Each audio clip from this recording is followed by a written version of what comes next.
Popujt e lindjes së lashtë njihen ndër shpikësit dhe zbuluesit më të mëdhenj në disa fusha shkencore. Arritjet e tyre në fushën e astronomisë dhe mjekësisë janë të mëdha. Ndër astronomët më të njohur arab është Gilber Al-Tariq. Udhëtimi i tij në mbar botën la gjurmë të mëdha në fushën e astronomisë. Në nder të tij, ngushtica që ndan Europën dhe Afrikën mban emrin ngushtica e Gibraltarit. Alfabeti më i gjatë në botë është ai kinez, i cili numëron 72 shkronja dhe gjithsej 105 simbole, ndërsa ai më i shkurtër është alfabeti kambodgjan, gjithsej 7 shkronja. Njihet si ndër popujt më të vjetër në botë. Izraeli në vitin 1948 shpalli pavarësinë e tij. Jo shumë larg pavarësisë së tij, ky shtet arriti të krijojë në mënyrë artificiale të rreshurat atmosferike, borën dhe shiun.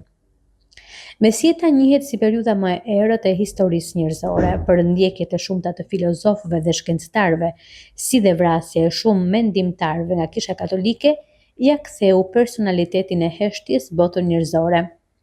Papa Gregori i Madh mori vendim të bënte testimin e njerëzve në fushën e leximit dhe këndimit. Njerëzit që nuk dinin lexim dhe këndim nuk mund të ishin pjesë e kishës dhe korit. Kangurët për herë të parë u paraqitën në kontinentin e Australisë. Në fillim u quajtën kanguru, që në gjuhën e vjetër australiane i bie si kafshë kërcimtare. Sot kemi kangur në vende të ndryshme të botës. Akademia e parë në botë ishte ajo e Platonit. Nxënësi i tij ishte Aristoteli, i cili më vonë u bë mësues dhe shkencetar. Platoni e themeloi akademinë në vitin 387 para erës sonë. Në hyrje të kësaj akademie shkruhet: askush mos të hyjë në akademi nëse nuk di gjeometri. Kurora është simboli i vendeve me sistem monarkik në botë që mbahet nga mbretëresha dhe që mbartet brez pas brezi në këto vende. Kurora për herë të parë u mbart nga mbretëresha e parë në Egjipt, Nefertiti, gruaja e faraonit Akhenaton. Po ashtu, ky çift njihet edhe për ndërtimin e tempullit të parë monoteist në botë, me emrin Al-Amarna.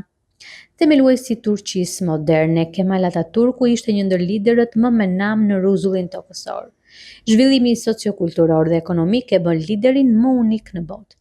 Karakteristike e këtij lideri është ndërtimi një shtëpie private në një kodër afër Ankaras. Brenda shtëpisë janë të ekspozuara të gjitha sukseset e liderit në fjalë. Po ashtu brenda kësaj shtëpie gjendet edhe varri i tij.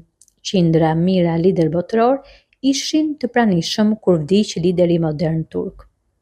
Egjipti i lashtë njihet për pozitën e volitshme gjeografike si dhe për zbulime sa të ndryshme aq dhe misterioze.